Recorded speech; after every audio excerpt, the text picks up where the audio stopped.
Everyone, welcome back to our channel. I am Dishasina and in today's module, I will be discussing about VAT pasteurization and its usage in food industry. Then after that, I will discuss about various components of VAT pasteurizer and will know how does it operates. So let us begin with the first topic of this module, that is VAT pasteurization, which is one of the most effective and traditional method of pasteurization used in food industry. The product to be pasteurized is heated in a specialized vessel known as vat, and thus process is named as vat pasteurization. Vat pasteurization is also known as batch or low temperature long time pasteurization, as in this process every particle of milk or cream is heated in a hygienically designed vessel at a minimum temperature of about 69 degree or 63 degrees Celsius and held continuously at or above this temperature for at least 30 minutes. This process is now primarily used in dairy industries for preparing milk, for making starter cultures, in the processing of cheese, yogurt, buttermilk, and for pasteurizing some ice cream mixes. Generally speaking, if the product to be pasteurized contains fat less than 10%, then it should be heated at about 63 degrees centigrade for 30 minutes. While on the other side, if the fat content in the product is more than 10% or it contains any added sweeteners or if it is concentrated, then the specified temperature shall be increased by 3 degrees centigrade. So now let us move on to the next section of this module where I will discuss about the construction design of VAT pasteurizer.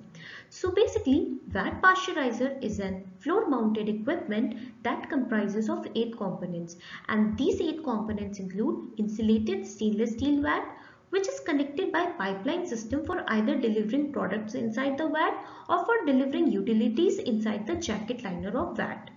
Then the next component include thermometers, which are generally used for measuring the temperature of the product or for measuring the temperature of air which is present above the product inside vat. Then it contains air heater for heating the air present above the product inside vat.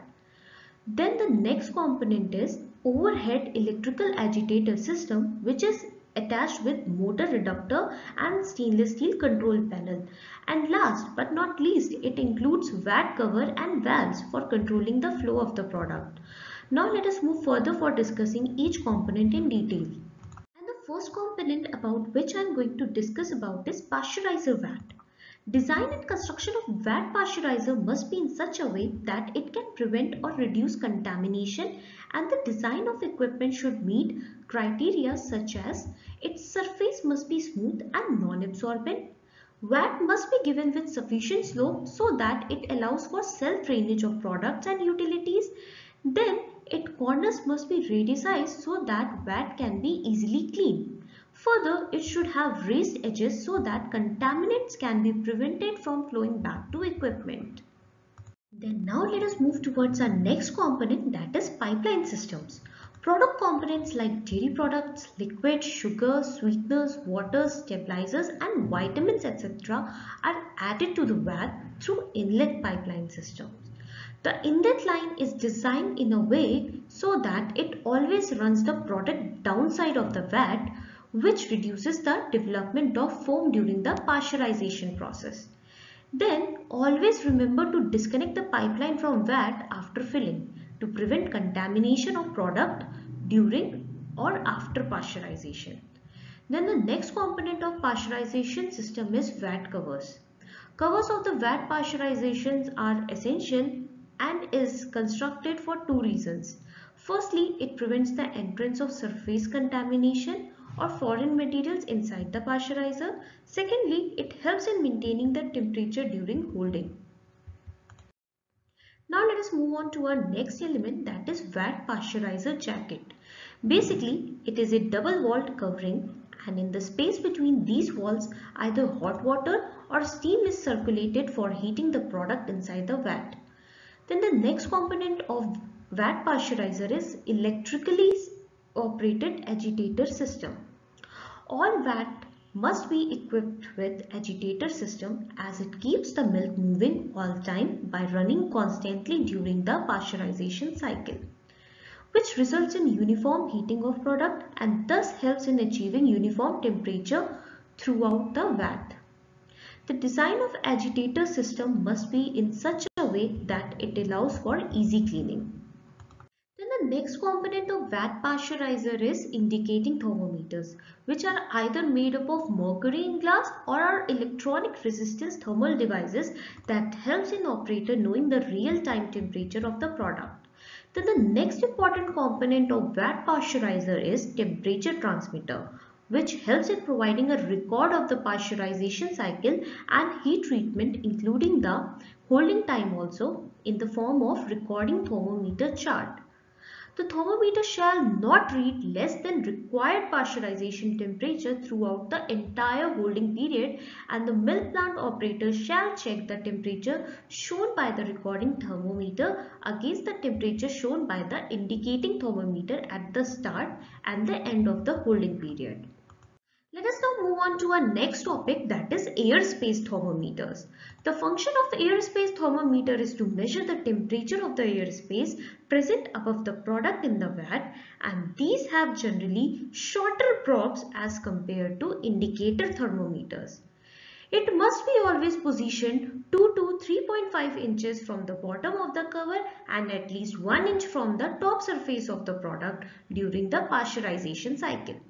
Just like indicator thermometer, these are also made up of either mercury in glass or are electronic resistance thermal devices.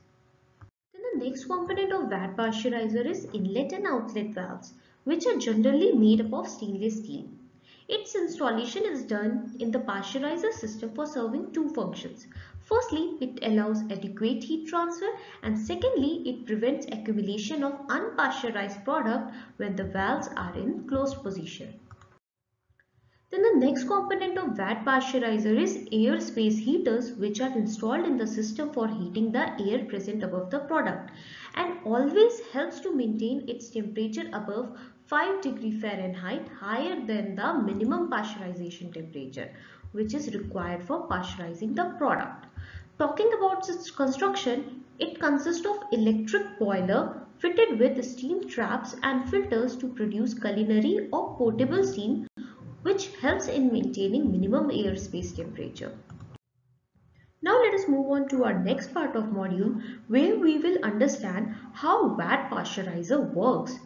Firstly, the product components are added to the vat through the inlet line while keeping the outlet valve in closed position. Then simultaneously, steam or hot water is poured inside the vat jacket, which heats the product while agitators continuously move the product inside the vat. And after that, the product is held in the vat for required time and thermometers continuously monitors and record the temperature throughout the process. After completing holding time, the pasteurized product leaves the vat via outlet valve and we obtain the pasteurized product, which is then stored in tanks after cooling. So now with this we came to the end of this module, and if you find this module useful, then request you to kindly like, share and subscribe to our channel. Thank you and have a good time.